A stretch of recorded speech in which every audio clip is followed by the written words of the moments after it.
Thank you so much, Ibrad, and welcome to all of you. It's really great to be here, and especially to be here talking with you about this topic because this is something that is very close to, I would say, all of my work, which I'll I'll tell you about. So what I'm going to do is I have a set of slides and remarks on the topic of doing research that is both scholarly and impactful. And I will leave plenty of time for questions and discussion, and I'll pause at a few points along the way as well. So it won't just be at the end. And I want to emphasize really the both and in the title here. And those of you who know my work will not be surprised, as it's been a theme in my work. But what I'm going to share with you is both my own approach and the approach that I'm taking now in how I am developing the work that we do at the Skoll Centre for Social Entrepreneurship at Oxford, my own approach and the Skoll Centre's approach to the both and of research. So the scholarly and impactful, or I'll talk a lot about the rigor and relevance. And for me, this approach has many roots, but I like to think that they're deepest roots, shall we say, are from my own personal experience and my childhood, and my experience growing up and being in graduate school and then becoming a professor and then shifting from being at a not at a business school to at a business school. And so what do I mean by this? And the title sort of says here from communes to corporations. My early experience was the child of political and social activists who were quite active in the United States in the 60s. That was just before I was born. And then sort of growing up in the 1970s with those political and social ideas and ideals and sort of tradition around activism, which was very much sort of a part of what I grew up with and the sort of personal and family relationships that I had that, sort of like seeped in. And when I was about 8, my parents transitioned from that world to go into business. One got an MBA, the other went to work in high tech and marketing for technology companies. And so we, in a way, moved from the world of communes to the world of corporations. And so that for me was the very early seeds of a few things that I'll talk about today. One is the seeds of my research interest in how do leaders and organizations bridge social ideals and social impact with market-based activity, with business forms, and corporate forms of organizing, and also with how can one do research that bridges what often do feel like different worlds of scholarly impact and practical impact. And so I spent my childhood sort of moving from one to the other. I'll talk later about the institutions I've been in, but I just wanted to start with this sort of early anchoring for me of having moved across in different institutional spheres or spheres with different institutional logics, if we take some of the management terminology here. And so the lesson for me, or what I have picked up from this that's informed my research, is this interest in and sort of commitment to finding both and approaches. And that's something I've done a lot in my research, is understanding how leaders and organizations bridge and navigate a commitment to both a social impact and a financial impact, positive social and financial impact, I mean, and also how we as scholars can bridge and navigate and sustain a commitment to both a scholarly and a practical impact. So in my research, this has mainly taken the form of being interested in understanding the blurring boundary between business and the social sector. And my early interest was in some of the kinds of organizations pictured here, which some explicitly, some not, would call themselves social enterprises, right? So organizations that were started with a primary purpose of addressing a social challenge or problem in the world, and using market-based mechanisms and business ventures, in part, not entirely, to pursue that mission. And so I have sought to understand, how do you build those kinds of organizations? How do you sustain those kinds of organizations? What are the leadership practices? What are the kinds of structures that can be developed that help with that? What are the cultural, norms and values, et cetera? And so, and I'll talk about some of those projects. More recently, I've been looking at sort of the other side of this spectrum in some of my research and teaching, and I think a lot of us are thinking about what does the other side of the spectrum look like now, today. But in the past, 2 decades or so, we've also seen a lot of movement on the corporate side. So again, not just the left-hand side of organizations with a primary social purpose starting to use the tools of business, but organizations with a primary business purpose around financial profit starting to think about what is their impact in the world. And again, I want to acknowledge we're in a very different time today than, for example, when I first started making this kind of slide 20 years ago, in many ways. In any case, this is sort of the center of this spectrum is the phenomenon that has interested me and animated all of my research. And in particular, what I have sought to understand is how, in various ways, how do leaders and organizations navigate what often seem to be competing demands of broadly purpose and profit? And that takes all kinds of forms and shapes. And this is a very high level framing, but my research has in various ways been about this fundamental question, which arises as organizations move towards the middle of that spectrum that I had on the last slide. And so what I have learned, and not just through my own research, but with a whole bunch of really wonderful collaborators, both co-authors and also people working in sort of related topics over the last 20 years, is a set of practices that we have found to be useful for how leaders and organizations can navigate competing demands of profit and purpose. And this also draws a little bit on work on exploration and exploitation, right? So how do firms both explore and innovate for the future while also sustaining and maximizing the returns from their current business? It draws on other types of competing demands as well, but this notion of the competing demands of purpose and profit has been at the core. And there's three practices that come out of that together capture what I describe as a both-and approach to navigating competing demands. And for me, these were first kind of crystallized and written up in a ASQ paper that I co-authored with Wendy Smith in 2019 called Bowing Before Dual Gods. But there were sort of things before that where there were pieces of these, and there have been many things since then. And so what I'm going to do is just at a very high level talk through what I mean by these, and then start to get into, well, what would this look like if we took these practices and thought about how we as scholars could navigate the competing demands of doing work that's both scholarly and impactful, or has both scholarly and practical impact. So the first of these is what I call a paradox mindset. And the idea here is that what we see in the research is that for leaders and senior teams, but also more broadly members of organizations that are confronting the kinds of competing demands of that show up when you're trying to navigate profit and purpose, starting to think in a paradoxical way of, rather than how can we choose one or the other, how can we do both? And how can one enable the other, is a really helpful starting point. So it's a shift in mindset. It's a shift in the questions that you ask yourself. And the questions you ask others in the organization, you ask your customers or your beneficiaries, your funders or your investors, and so on. So there's a mindset piece, and I'll unpack that. And then the second piece is what I call guardrails.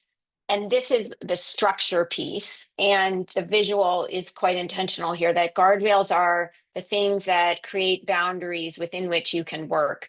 They are the structures, the relationships, the goals, the metrics that hold you to and represent the different demands that you are trying to address or pursue.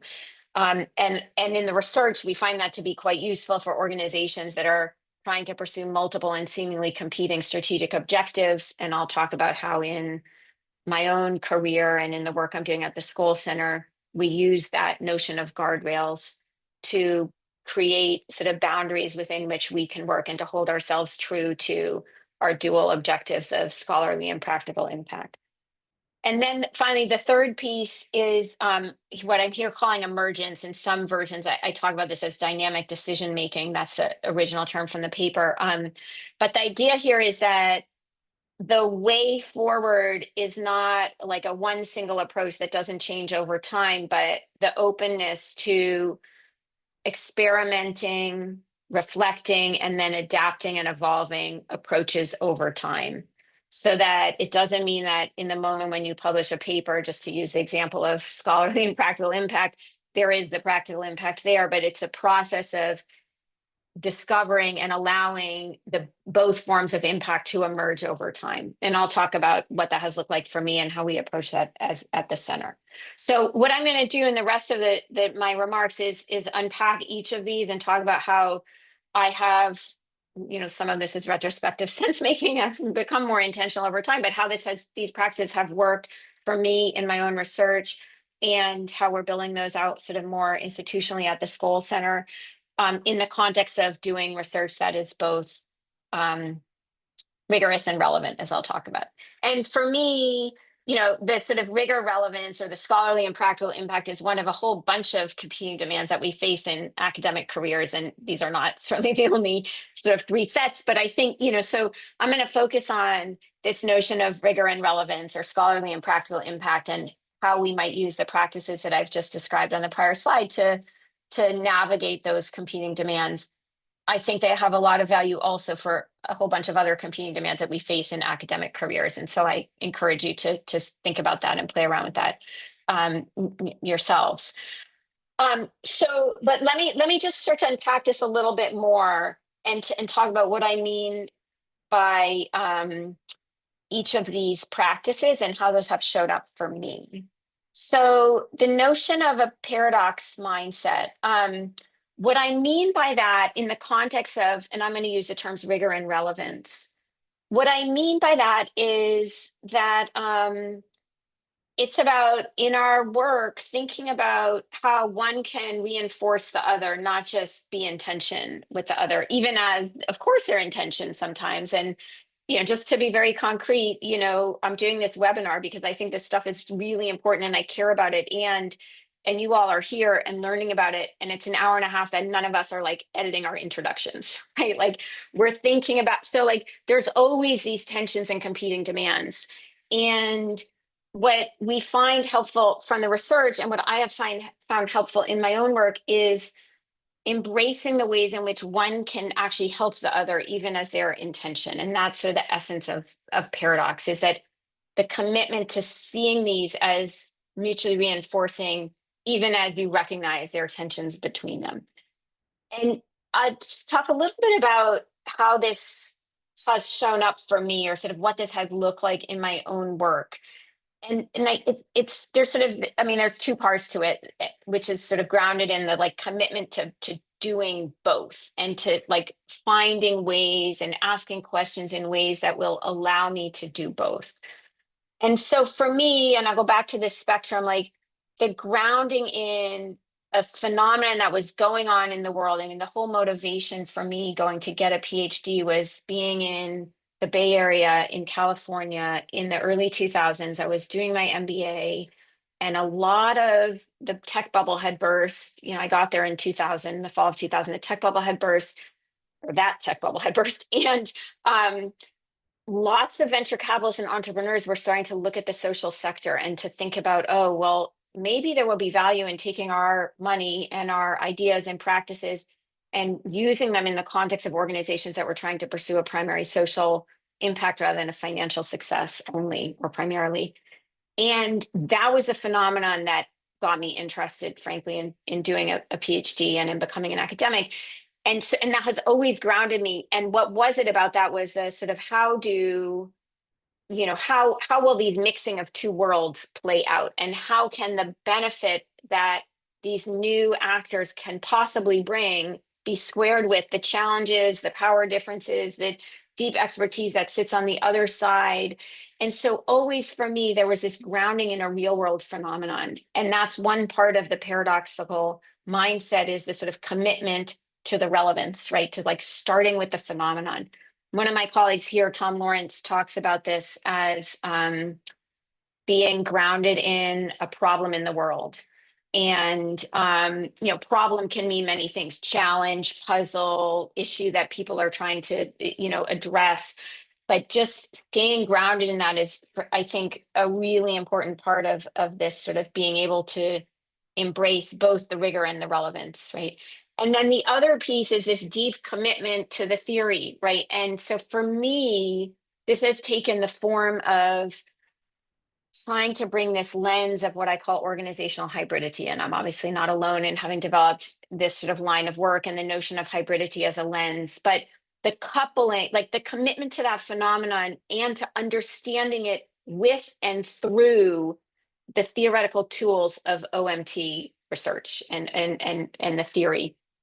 And so, even as there were many times for me, for example, where in my dissertation work and in some of the early iterations of papers that were coming out of that, it felt like it was like, well, I could talk about the phenomenon, or I could have something about identity or logics or whatever, but like, how do they go together, right? There were many times where it was not clear, and it felt like they were pulling in opposite directions. But the sort of commitment to finding ways to have one help the other, to sort of use the tools of OMT to understand this phenomenon and to use the phenomenon to inform OMT research.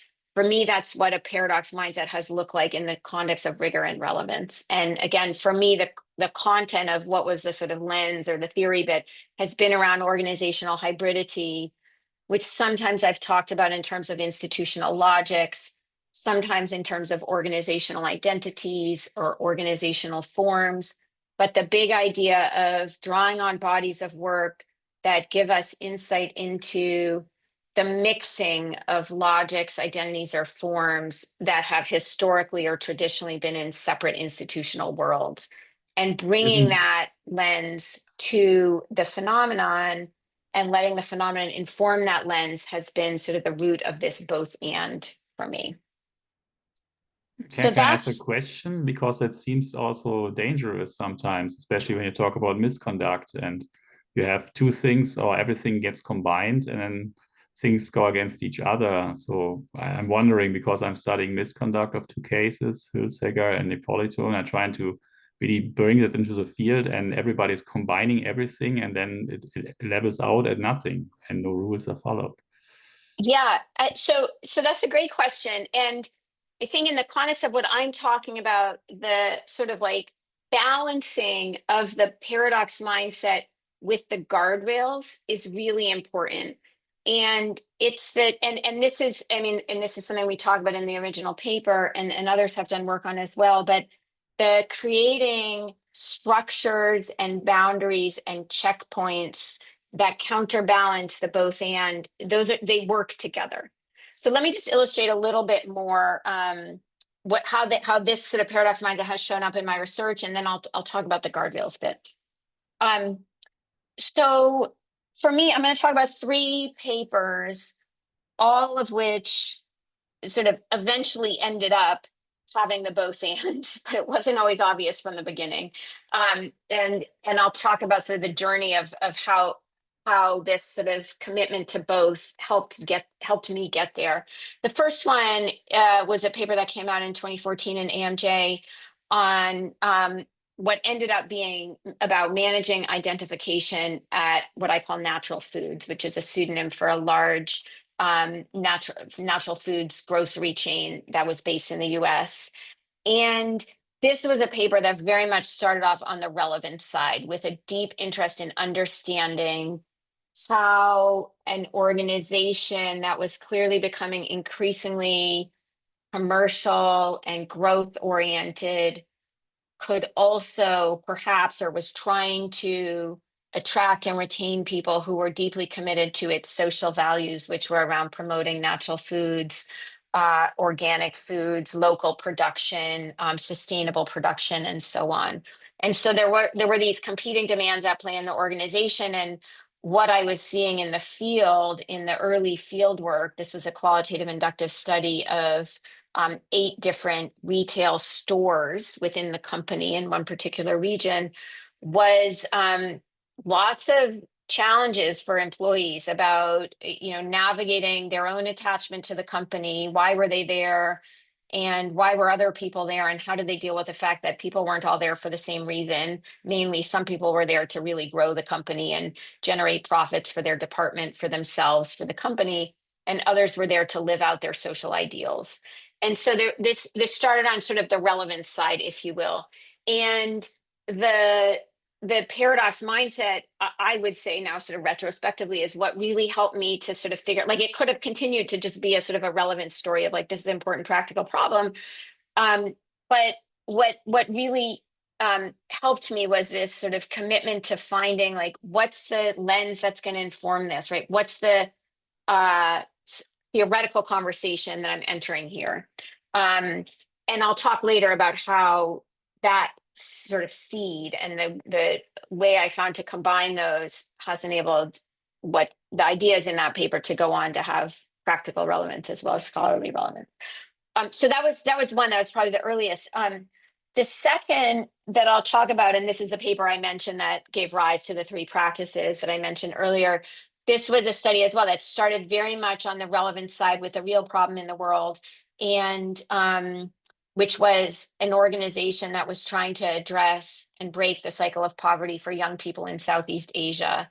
And so this was a real challenge that lots of social entrepreneurs were facing, which was like, how do I address that kind of social problem through a business, in particular through a IT, well, what they would call an impact sourcing business.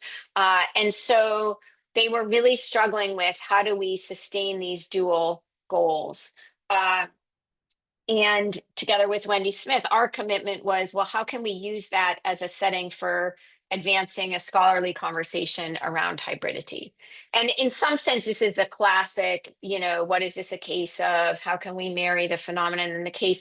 And I think I think in some sense that means, like, many people, especially those who do qualitative inductive work, are constantly struggling with some version of what I'm calling here rigor and relevance, because it's fundamentally core to, how do I make sure I'm anchored on a relevant problem in the world?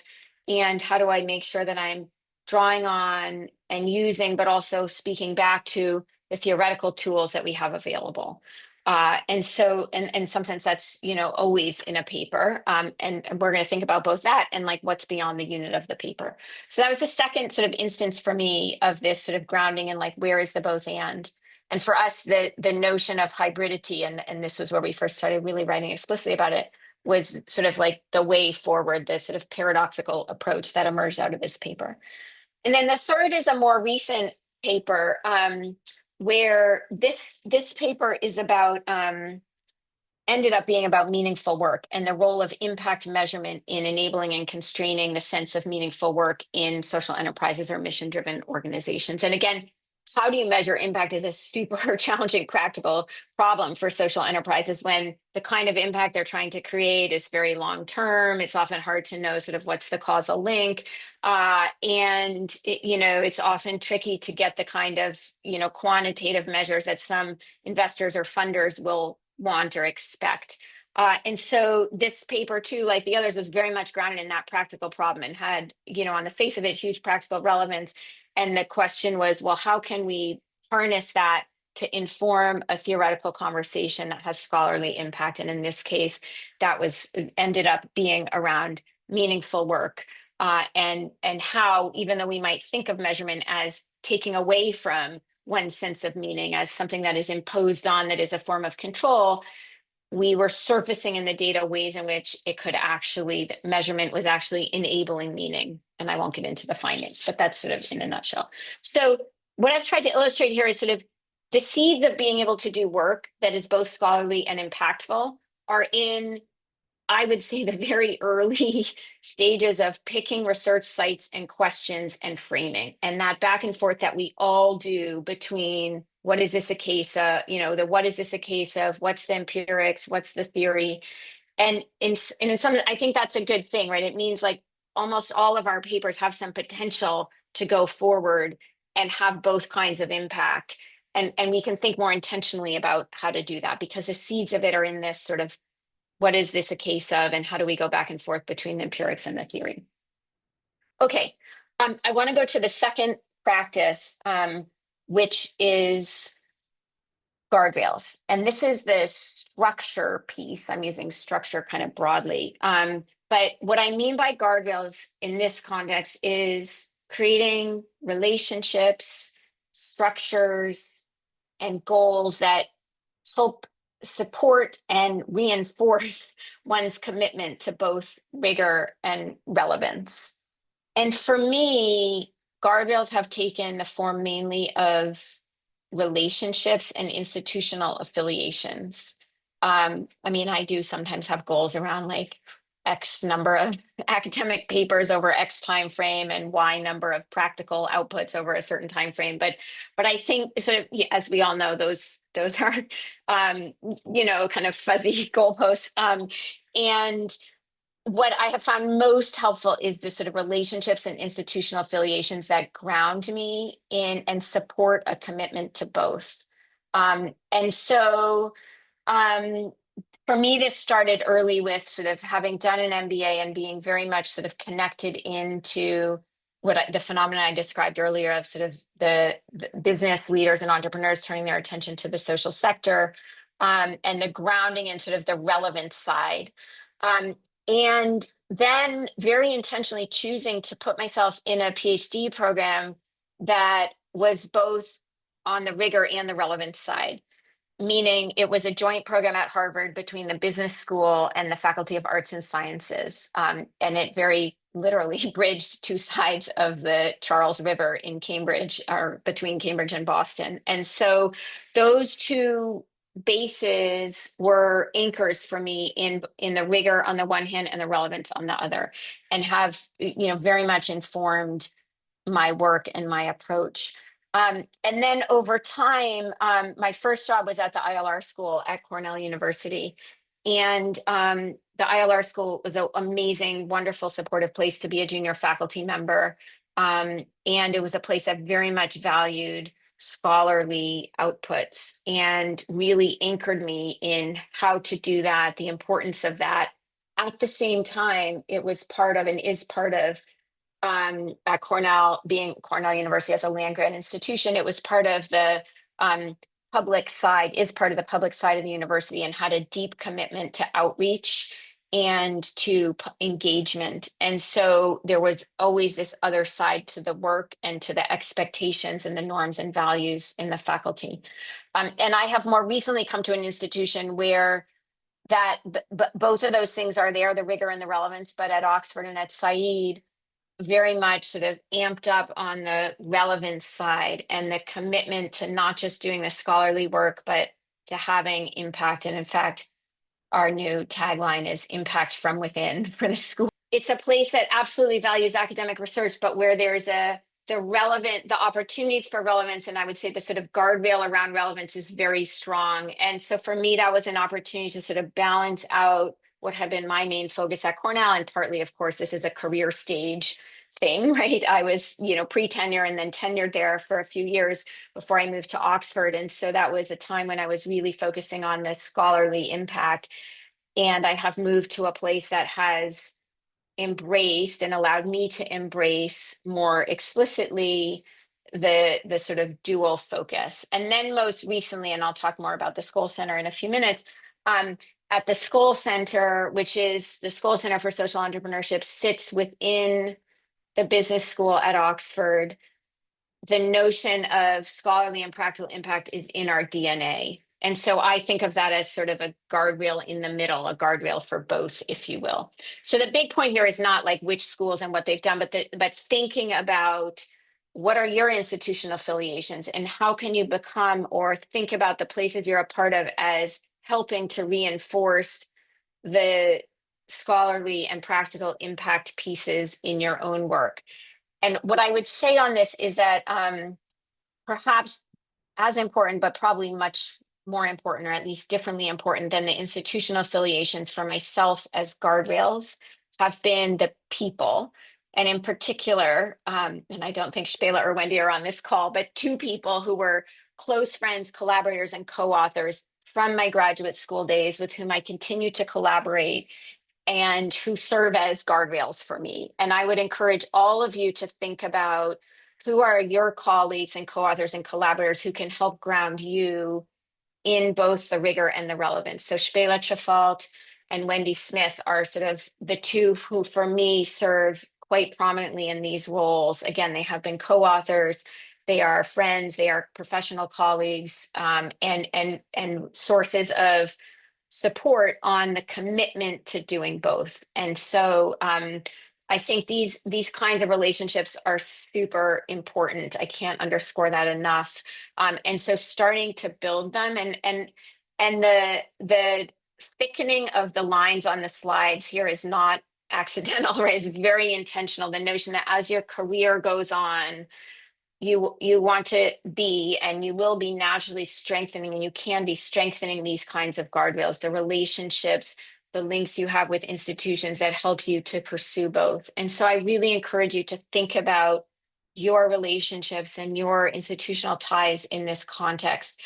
And it's partly instrumental, but it's also really a source of support, of guidance, and really quite substantive in that regard.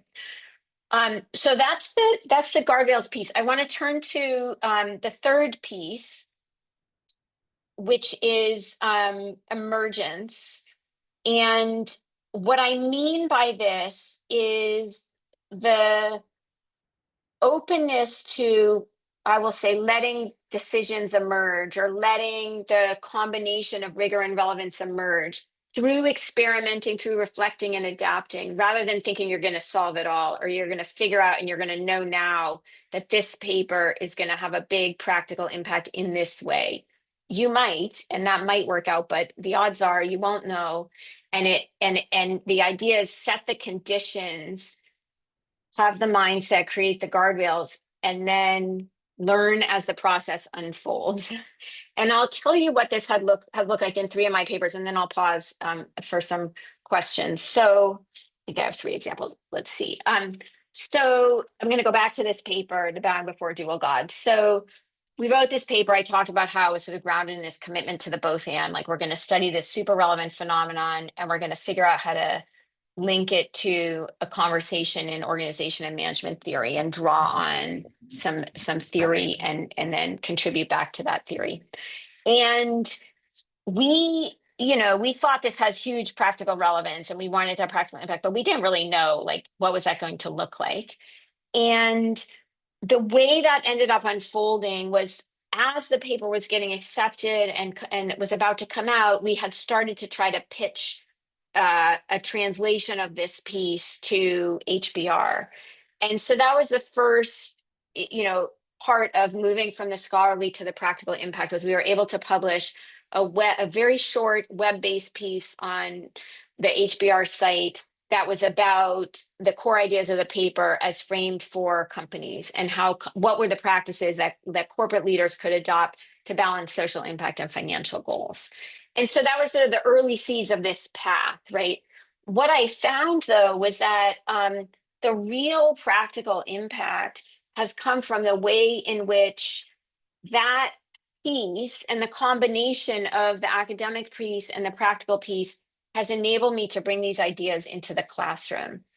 And I did not anticipate this as the main sort of avenue for practical impact. But what has happened, and this is just one example from a program I taught on in our executive education offerings here in the fall, the Oxford Sustainable Business Program, where I talked about with people from corporations who were really committed to sustainability, but not necessarily in the sustainability function. Like, how could they think about bringing sustainability into their roles and into their companies? The core ideas from this paper have hugely informed my teaching in the MBA classroom, in the exec MBA classroom, in executive education, in our diploma programs. And that has been, I would say, the path to impact that has emerged over time in the sort of life of this paper. And that was not foreseeable or not known at the time.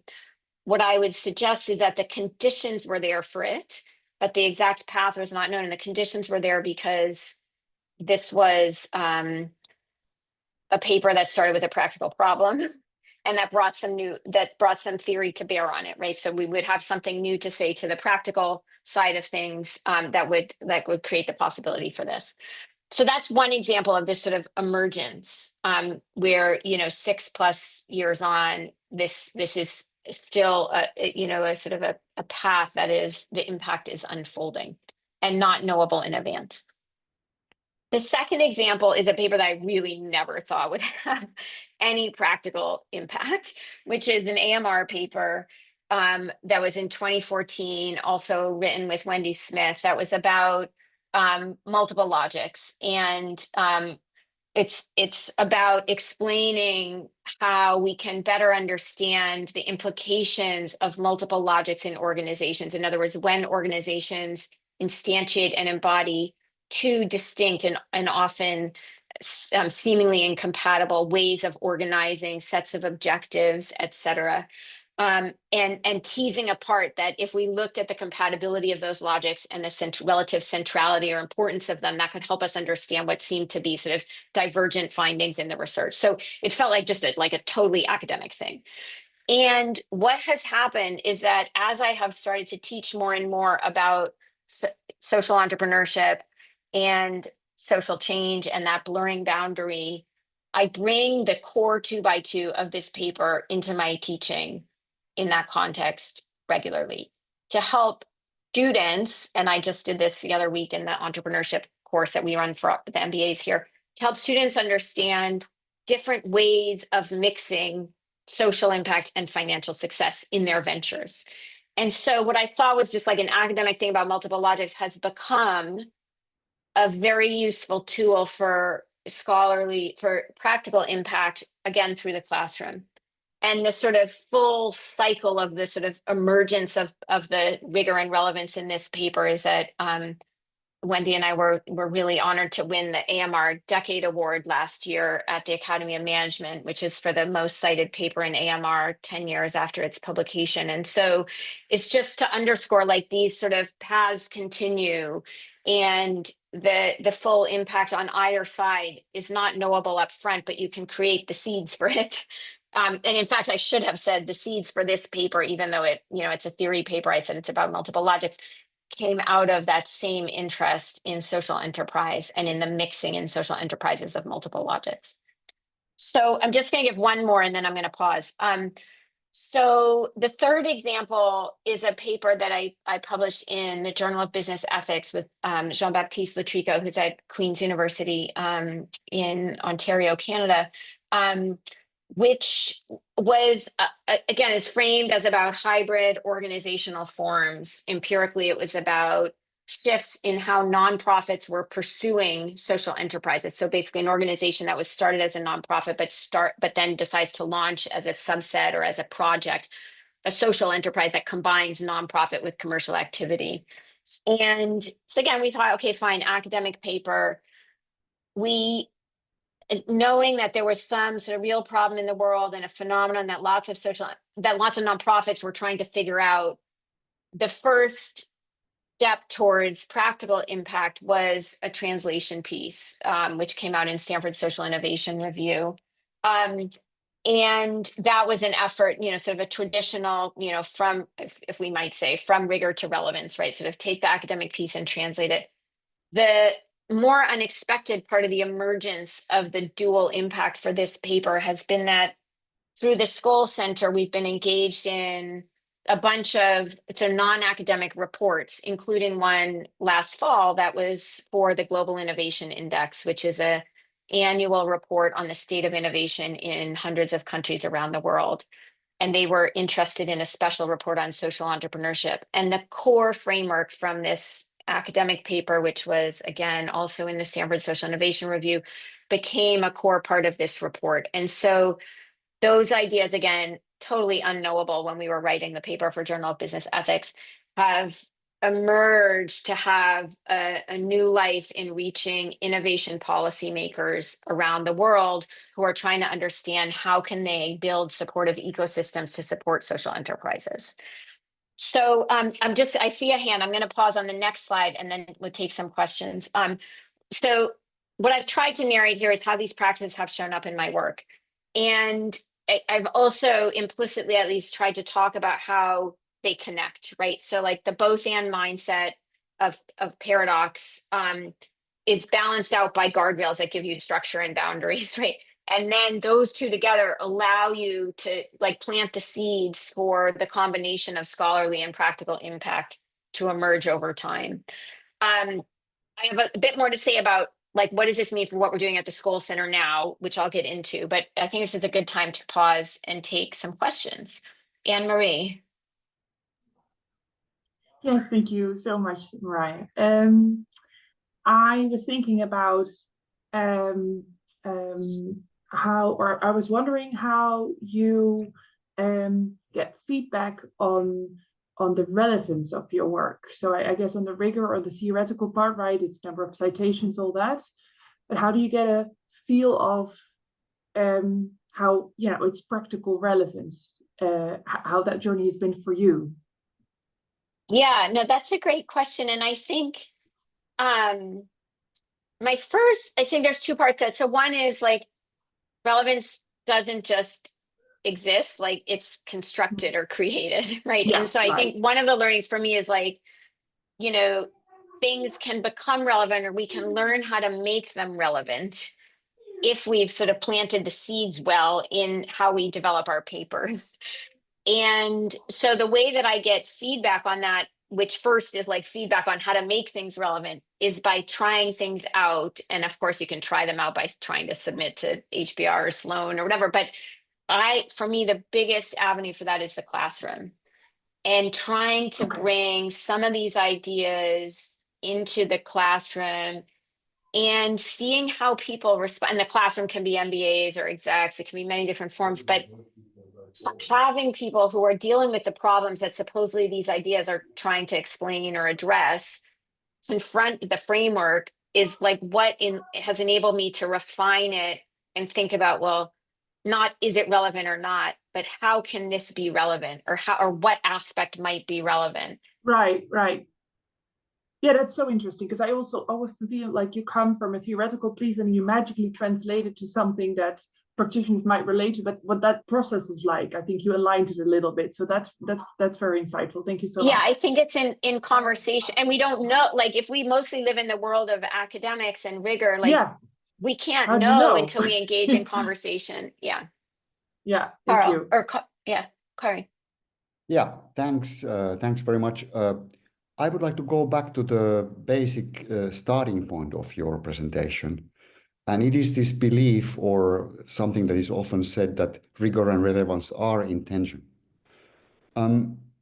This is a strange thing in my view, in some sense, because why is that at all an issue in the first place? Because if we think exploring a relevant topic, either theoretically or practically relevant, it should be an immediate upside in itself of the piece of research in question. So what is the root cause of the often presumed tension? Is it, after all, that our criteria of rigor are not appropriate? Or is it that our research pieces start from a wrong end? They start from somehow trying to first think of rigor before the relevance. Where's the problem exactly? Because everybody says this all the times, and we have so many papers about this dilemma or paradox. But in some sense, it is a crazy paradox, in my view. Yeah, so I mean, I think I have two kinds of responses to that. Like one is I don't think they are always in conflict or in tension. And that's not and I think that's the whole point of paradox mindset is like it's all constructed, right? Like we can treat them as problematic and interfering, but it's much more effective to see them as not in tension as you're describing. And so, like there's not an objective reality in my view on this, like they either are or they aren't. It's how we see them. And if we choose to see them as only intention, we're going to create all sorts of problems for ourselves.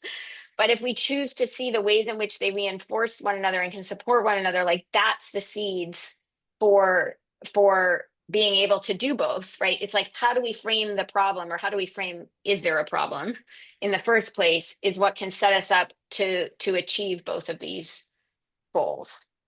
But I think it doesn't mean, like, this is the paradox, like it doesn't mean that it happens automatically, or there aren't points where it feels like, well, I could do this or that, right? Like, so there are moments where, I mean, again, like some of this is time allocation or resource allocation where, we could have lots of relevance without rigor, and we could have lots of rigor without relevance.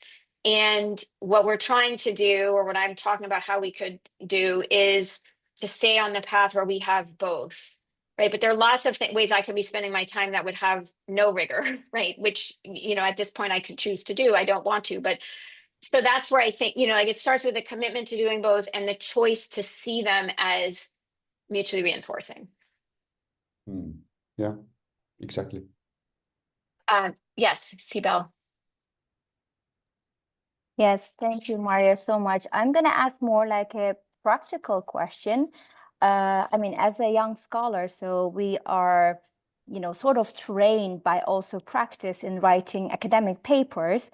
Then when it comes to, transferring this into non-academic platforms and non-academic writing, it gets like even difficult, even the jargon, the needs, who are we talking to? And I'm, for instance, grant writing, we have grant advisors. So did you also maybe, have you also used any kind of support in transferring this, academic rigorous work into a relevant piece for HBR or for other outlets, or like someone, not non-academic person, like co-author or an institution, any sort of help that can also teach us this way of talk or, expressing our ideas?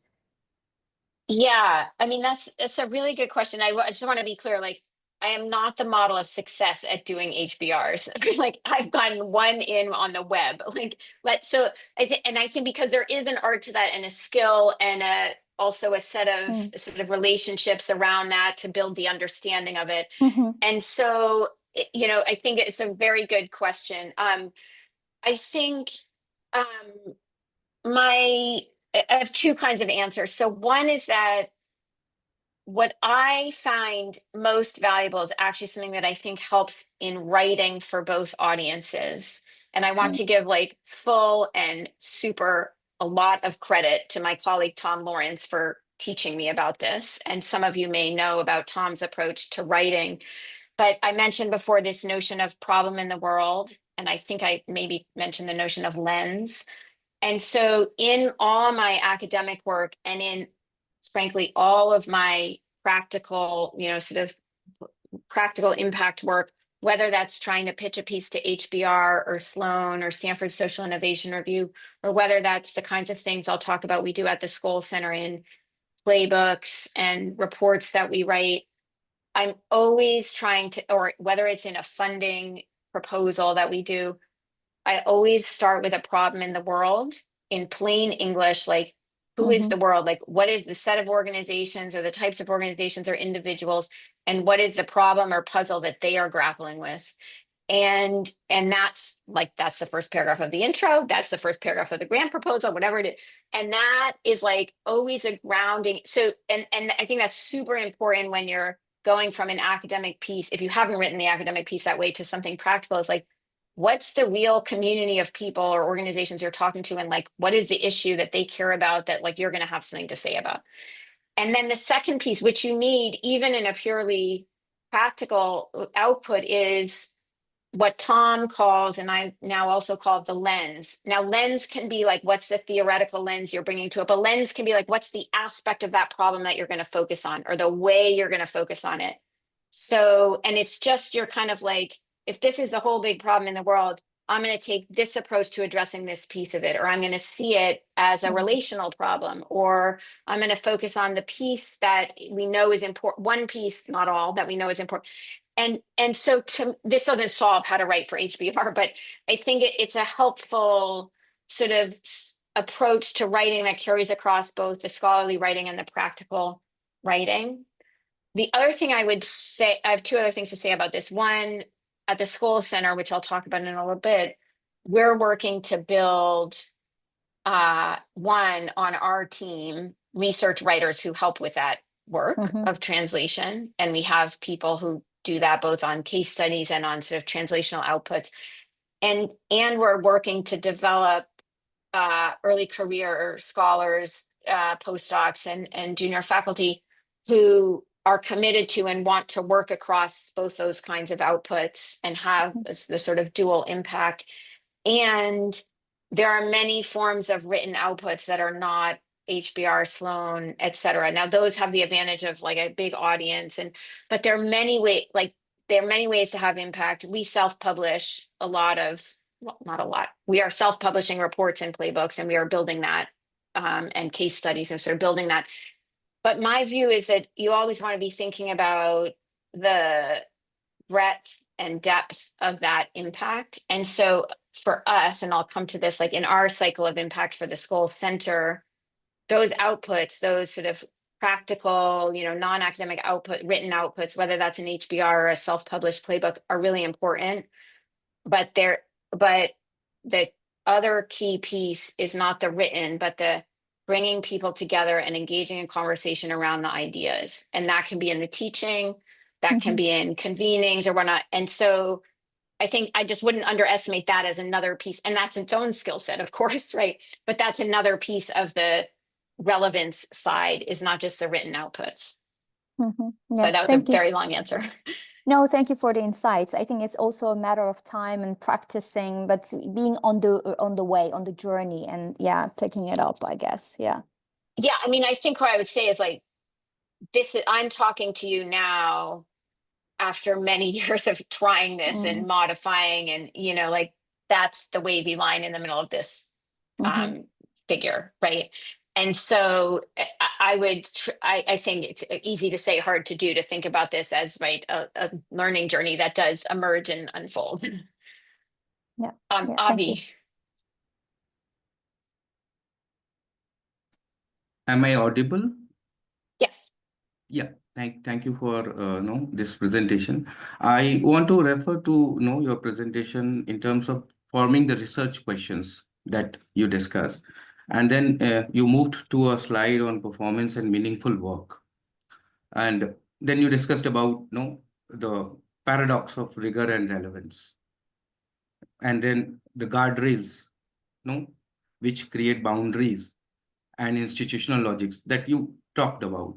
In that reference, I wanted to understand, maybe for the organization as well as an individual, because you are also superimposed that in one way, that these guardrails are a mix of individuals who might be from different institutions. Is it right?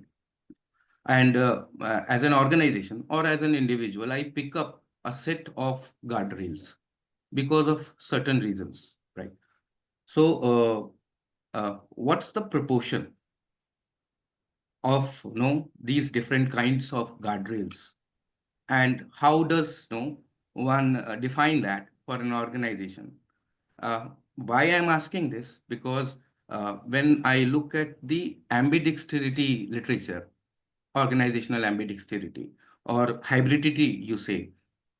So there I find that at individual level, the real challenge is between the ability to shift from a different approach, like exploratory approach, to an exploitative approach. An individual's ability to switch between these two different kind of activities. But in an organization, it's really free. You can select a few kind of people who can take up a different approach, and then a few kind of people together for a different approach. So that is what you are referring to as a team when you are forming a research question. That because that research question gets formed with different boundaries, guardrails. Similarly for organization also, like social enterprise. Am I making sense? Yeah. Yeah. So I mean, I think there's a few questions in your comment, so I'll try to unpack them. So I think one thing that you're asking, or that I'm hearing in what you're saying, is sort of how do you, I'll just say this first part of the guardrails, and how do you figure out for yourself, say in your own research or in your career, Where do you need guardrails? What should they be? Should they be individuals? Should they be institutional affiliations? And like, where, you know, do you have enough, or what is enough, or what, you know, on which side? And I think, you know, there's not like there's no magic number, you know, it's like but the asking yourself the question of like, where are my anchors? Like, do I have an anchor? You know, like, who are the people I can go to when I'm stuck on something or worried I'm like too far in one direction? And so what I do, I just can share this, is like, I think about that, you know, I consciously try to maintain some of those relationships and ties to make sure I'm sort of holding myself to what I want to be held to, or supported in the things that I want to be supported in. And in this context, I mean rigor and relevance. So it's not like I have a number like, okay, I've done enough of those institutional affiliations, I don't need more, you know, rigor people anymore. It's a much more sort of dynamic and fluid process. But I think just the notion of becoming conscious about like, what are the contexts you're putting yourself in, and what kinds of things are those contexts supporting you to do or holding you accountable to do, and is that matched with the set of things you're trying to do here, meaning rigor and relevance, right? And so like for me, I loved Cornell and I was very happy there, and I was having a wonderful career and a wonderful personal life. And I could tell that ultimately I wanted to also have a different kind of institutional experience. And that was some of what was attractive to me about coming to Oxford, was it was a different institutional context that would push and challenge me and create like a stronger guardrail in a certain area that I wanted. And so, and was that conscious and articulate at the time? No, but it was kind of there, right? And so it's that kind of thing, is sort of thinking about like, well, where are you trying to go? And if you really want to do the rigorous research that has practical impact, are you putting yourself in a situation that will help you? So that's on the guardrail piece. And the same thing with like, who are you connecting with and collaborating with? I think your other question was about Individual. research questions and individuals, and Yeah. how do you think about forming a research question? And Yes. I think, I mean, research questions are formed and reformed until the paper is accepted sometimes, right? So it's an ongoing process. Yeah. But I think what, you know, so the way I think about a question now is that like any question, ideally it's not explicit, but like in there is the potential for both rigor and relevance. And that comes from the fact that if I'm going to use the language that I used from Tom Lawrence of problem in the world and lens, any question bakes in, like, is about a problem in the world addressed through a particular lens. And so whether you do that yourself or with your co-authors, or what each of you brings, like, that's not going to be the same on every project. But you know, to me, this is the seeds of like, and this comes from the paradox mindset, like you set yourself up for the possibility of scholarly and practical impact by creating research questions that build in both into the question, right? Because you're anchored in a problem in the world and you're bringing a lens to that problem in the world that comes from theory. And so that can be done by yourself, that can be done, you know, and I have a chapter, in fact, on, you know, sole authored qualitative inductive work takes a village, basically is the point, right? So like whether it's yourself as a sole author or co-authors, like you're in a conversation with a bunch of people to get to that point. Okay. Maybe I'll just go ahead. I have another little bit I want to talk about, and then we can pause again for questions. So I've talked about how I have balanced and navigated rigor and relevance in my own career and how these practices have applied there. And I thought it might be helpful to share a little bit about what I'm doing now as I continue to do that work. But what I'm doing now in this building the Skoll Centre's approach to this. The Skoll Centre, as I've mentioned earlier, it's based at Saïd Business School at Oxford. It's been around for just over 20 years. And we really have the sort of rigor, relevance, or scholarly and practical impact built in our DNA. And so I'm going to talk a little bit about that, and then how we're trying to sort of how we do some of these things now. And I hope it's certainly an invitation to like engage more with what we do, but also to think about where might you find and how might eventually you work to build similar kinds of spaces and entities that support the both and.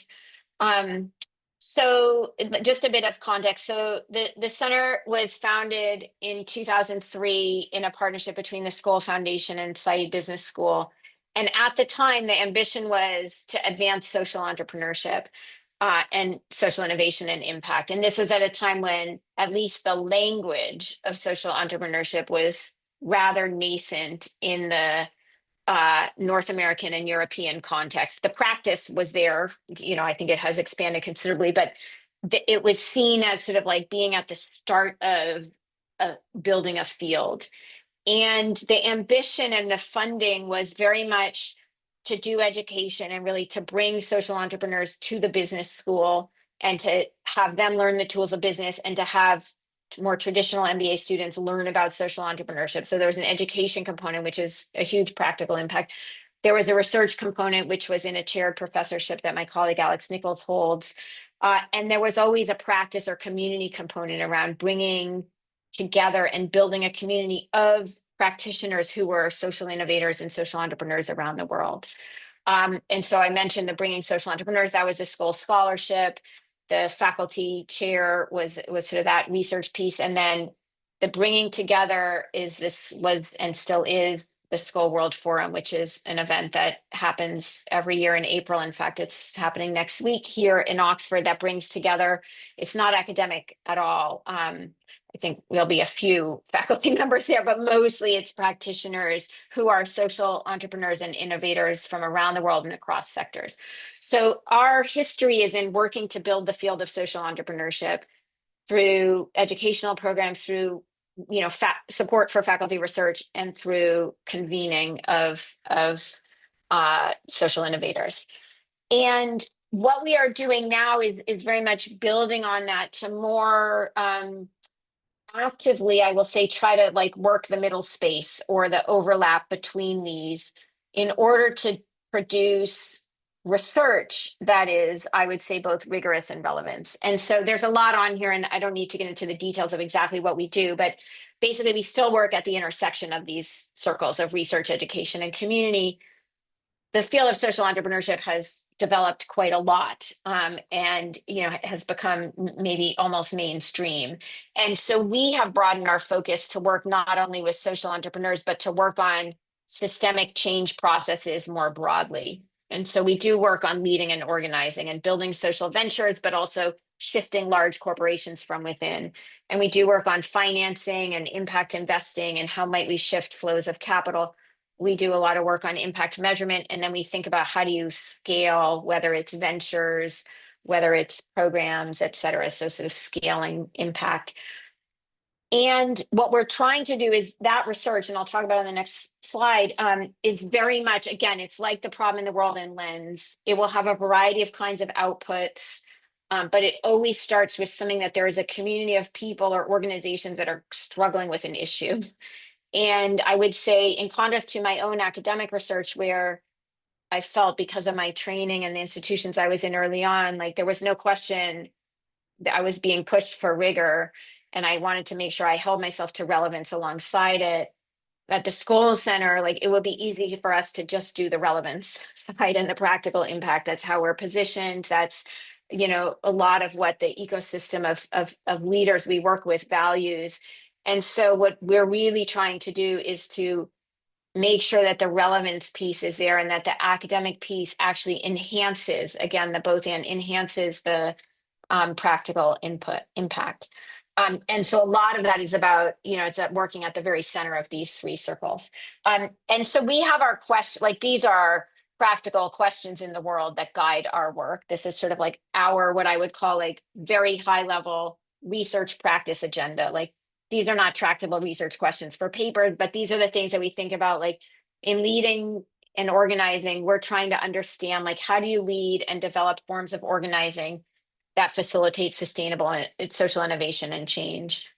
And yeah, I won't go through them all, but the basic idea is we have a sort of an agenda, an intellectual agenda that sits at the intersection of scholarly and practical impact, right? So it's like, again, this is like the both and. This is like the equivalent of like developing a research question that has the problem in the world and the lens. And so like I look at this and I think in the background, like for each of these, we have initiatives and they're going to produce outputs, whether it's HBR or a playbook or a case, and they're gonna have to produce academic papers, and the time horizons are different. But what we're working to do is build an agenda that can sort of feed off into both spheres where one informs the other. And so I want to talk a little bit about, what does this look like? Because I've talked about, well, what would this mean for me as an individual, and has it meant in my own research? But like, how do we do that collectively as an organization? And I'm going to go back to these same 3 practices. So what do we think about for the center as paradox mindset? This is in like who's on our team and who are our fellows. So our faculty fellows and our visiting fellows. And what we really work to do is to work with and bring on people who are committed to and see the value of both, who don't see like, oh, there's a tension and you can't do both, like who are committed to finding ways to, and we help people do that then. So really committed to finding ways to do both. And some of you may recognize the people on this slide, Alex Nichols and Mark Ventresca, who are 2 of our fellows who have a long history of working with the center and in this middle ground space, and have been incredible mentors to me along the way. So that's the sort of like, what does it mean? Paradox mindsets, like we want to build a community of people who are seeing the both and. The guardrails piece is in who we affiliate with and the set of organizations. Some of them are funders, some of them are research partners, some of them are sort of internal collaborators at the university.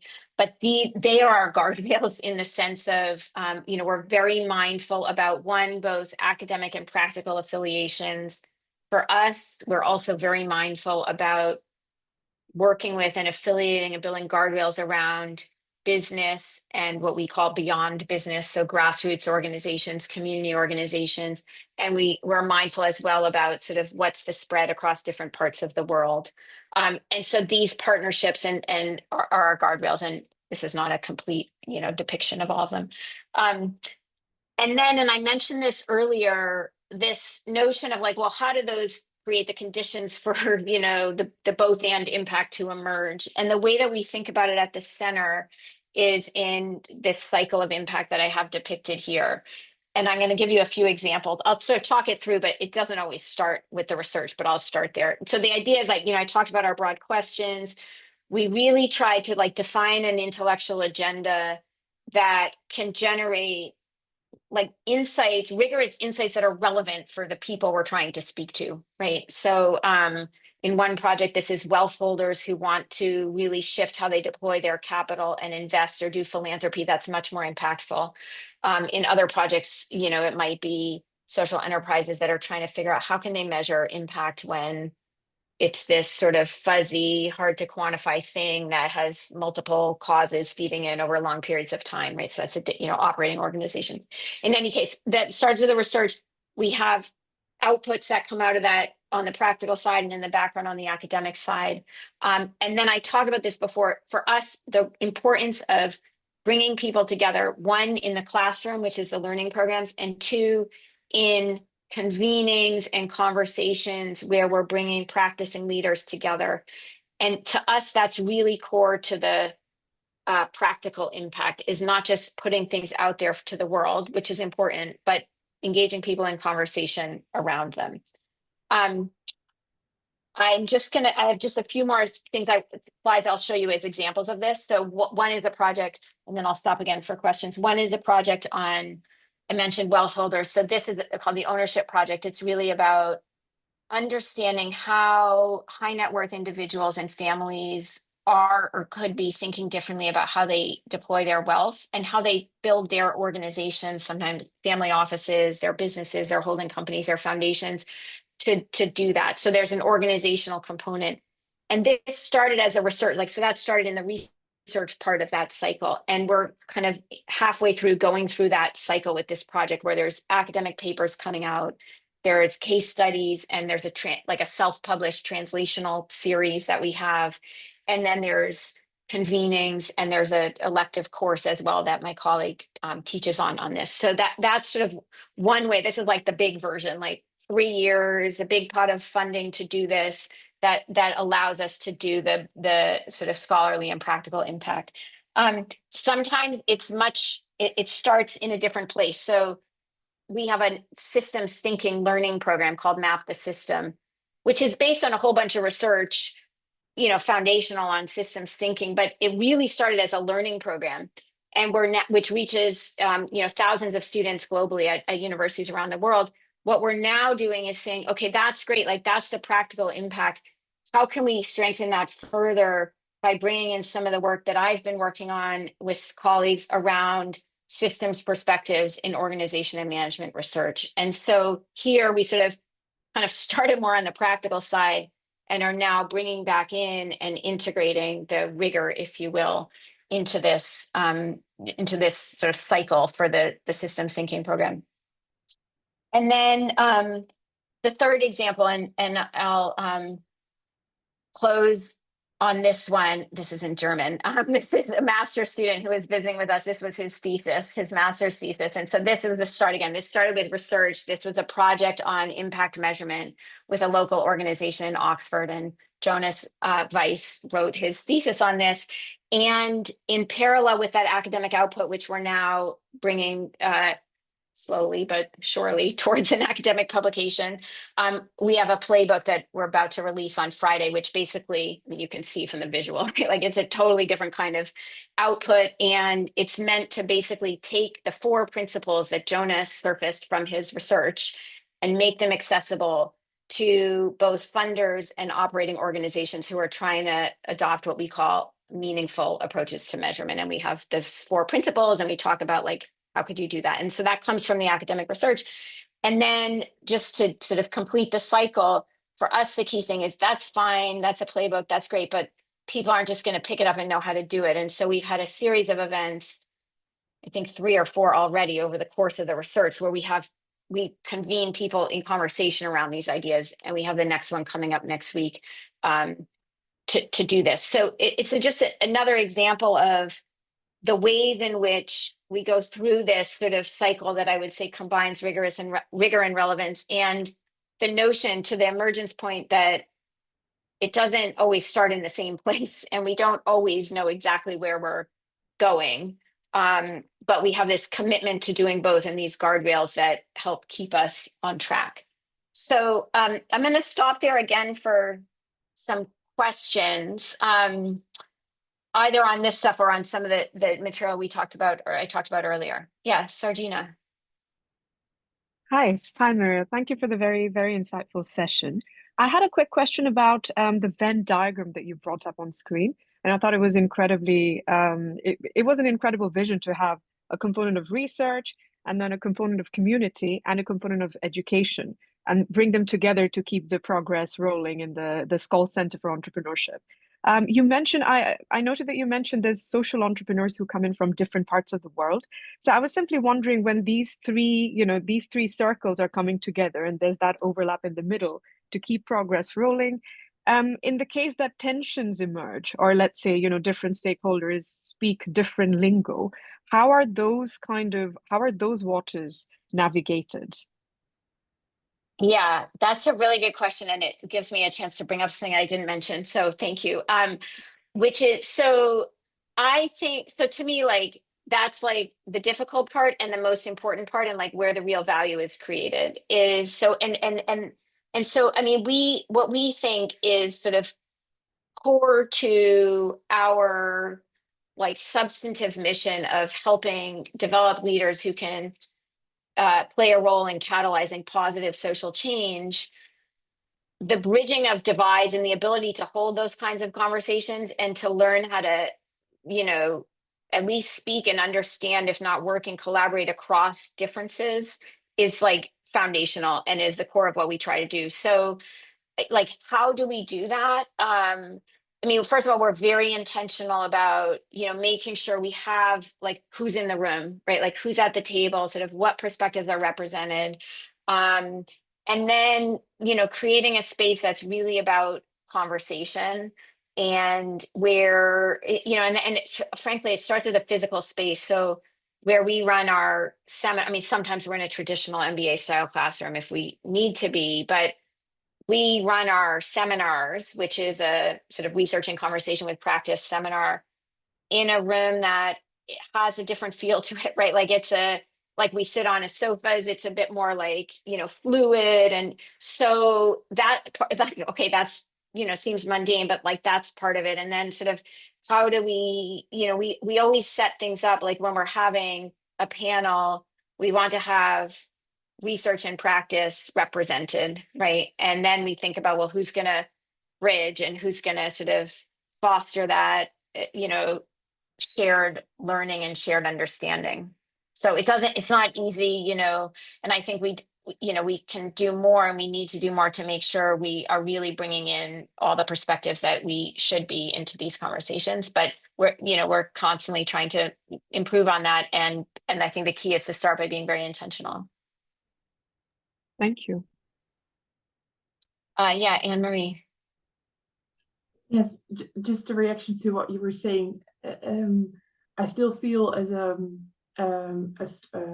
of a junior scholar, which I am. I took a sidetrack from consulting and sort of came back to academia.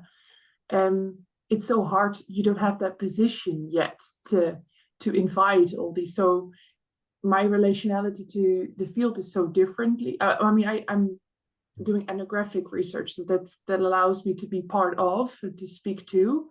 But still, to this sort of position to be able to orchestrate is just not right. It's also so dependent on what sort of position you have developed. So I do feel that I will have to work on my rigor first before I attain a position in which I can be more relevant. So, I mean, that is a tension that I know that there's a lot of discussion about, is there a tension or not? But there's definitely, I think, a tension or a path in that I feel. And I was wondering about your reflections on that. Yeah, so thank you for raising that. I think that's a really important thing. And it's an issue, and I have two reactions. So one is, I'll start with what I think is the easier one, which is, this is part of what we're trying to do at the center, is like create a space where we can support people at the early stages of their career who want to do both. Some of them I think are on this call, I hope. And where, who are finishing PhDs, just finished, early faculty, postdoc, who are committed to do it. Because as you say, like, you got to get the papers out, and it feels like you don't have the bandwidth to do it all, but the more, it doesn't solve all the problems, but the more that you're in a context where those relationships, the ability to like work on a playbook, for example, with a number of other people who bring different skill sets, where like you don't have to do all of that piece. That's some of what we're trying to create, is sort of models and resources and connections, instead of a space for junior people to do both. And so, a big success for me of the center would be if in 10 years we have helped to develop more people who can do this along the way, not just, when they get tenure or after tenure, right? Because I think that's sort of like the narrative, the dominant narrative still is like heads down, publish, and then you can think about this. I think, but the second piece is that, like, I don't believe that narrative. I think that it's just getting in the way. It's like, that's the construction that's getting in the way of us doing this from the beginning. And this goes back to what I was saying about the research question. Like, doing the both and doesn't mean it all happens at once. But if you build into your work a relevant problem that you're investigating, and you're doing it with rigor, you are creating the seeds, and then you're building relationships along the way, right? You are creating the seeds to be able to have both kinds of impact. And sometimes the practical can come first. Sometimes, as we all know, the academic publishing can take many years, right? And sometimes you might have a piece come out before. Oftentimes we think about it the other way. First we do the rigor, then we translate and do the relevance. But I would encourage you to be open on that. like for example, this one that's on the slide, it's going to be a while before we get the academic paper out based on Jonas's thesis, because he's not gone into academia. And so here I am trying to drive it, and he's trying to drive it from a different position. And that's going to be a long journey. And I have confidence that eventually we'll get there. But in the meantime, we're having this practical impact, right? So there can be different, pathways, Yeah. but I would just encourage you to like focus on building into your research rather than thinking about Yeah. it's like do the research first. And I just think I feel incredibly jealous of the people that are in your center and annoyed sometimes, because oftentimes I will say, or I'm 100% know that I'm impact driven, that what's made me choose this career path, but it will very often be attributed to me like, oh, it's so nice that you are impact driven, and it's not part of a sort of, yeah, you can write your impact story or whatever, but it feels like to be enabled to is something very different. So I love hearing about what you're doing there, and I think it's wonderful, and I'm just feeling jealous, I guess. Well, maybe that's my invitation. I mean, we'll take more questions, but like join us in many ways. Like we do a lot online. We're trying to put a lot more out on social media, but our seminars are all hybrid, for example. And so they're Fridays, roughly about once a month at 3:30 on UK time. But I would also say, like, we are not the only people doing this. And there are more and more, it's very encouraging. There are more and more places and centers and initiatives that are really trying to do the rigor and relevance combination and to help develop early scholars who are doing this. Abroad. Right, you mentioned a number of things you do as a way of having an impact, right? You talked about teaching in the class, you do this engaging conversations. Which of the ones you would say, based on your experience and reflection, which are the ones you would say that are more impactful, if you like? Of the ways of having academic impact. insights. Yeah, the ways, the ones that are perhaps the most kind of engage the academic insights with the practitioners. Yeah, okay. So, I mean, I think this goes back to this question of like deep and broad impact, or like in my world of social impact, like scaling up and scaling deep, right? So like, like we can reach many people with a little snippet of something on LinkedIn, right? And that can be like a little translation of, paradox mindset, whatever, like, great, that got, so many clicks. But my view, and like, I think we should do that, but that's such a different kind of impact than the deep engagement in the classroom or with, a set of business leaders who have come in for a convening or who we'll work with across the year. And it's that kind of thing that I think really changes practices, but you can't do a lot of that, right? So you have to think about, like, we think a lot about, like, who are we engaging deeply with? Who will be our organizational partners, with who will do some of these research practice initiatives across the year. But we also do the sort of scale up version. So I just think about them as different. I think about them as different forms of impact in terms of deep and broad. I'm not sure that they're different. I have to think about, are they different in terms of their ability to like create impact that brings in the rigor? I'm not sure that they are. Like, I'm not sure that they're different in that way. I do think they're different in terms of like how deep is it and how, what size of audience do you reach, basically. Thank you, Marya. Perhaps just in the interest of time, we could one more question from Khalid, and then we can close. Hello. Hey. Hello, this is Khalid Mahmood from Pakistan, and I'm PhD linguistics scholar at University of Management and Technology in Pakistan. I have a question that as we are facing the inception of AI in each and every field of life and in every field of research, so social sciences are more threatened from the inception of AI. Isn't it a good idea to integrate the social sciences research models and theories with the other sciences so that we can interface for the survival of the certain areas of research? Is it a good idea? I think what I would say is, to me, I'm going to draw on what is sort of a core idea implicit in the paradox mindset, which is the value. It's like the both and the value of differentiating and integrating, right? So where should we be connecting and integrating, and where is there something distinct that needs to remain distinct, the differentiating? Because it's never, I think, or almost never like all of one or all of the other. So I would reframe the question as thinking about where and how do we want to integrate, and where and how should we maintain, and is there value in maintaining distinctions? Do you want to take, do you want to take one more just Sure. quickly, or should we close Ursa and then we can close? Hi, yes, thank you. I have a question about what constitutes rigorous research, because I'm just a starting scholar, and I recently read Stein-Gradl's Achieving Rigor in Qualitative Analysis, and I was still grappling with kind of what are some defining characteristics of rigorous research, especially in the qualitative field.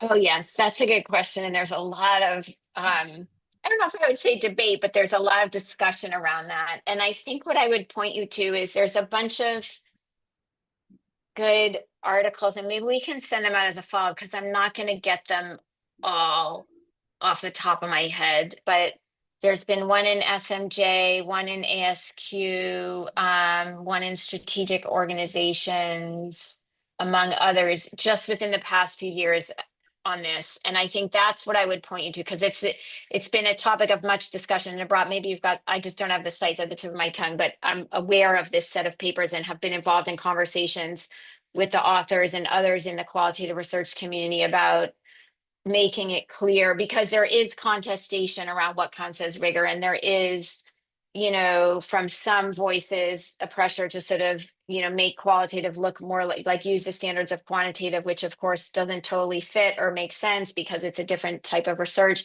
And then this sort of more recent conversation around, well, how can we think about rigor in qualitative research? So I would suggest, like, let's share out the sites with the group as a follow-up. I would really appreciate that. Thank you.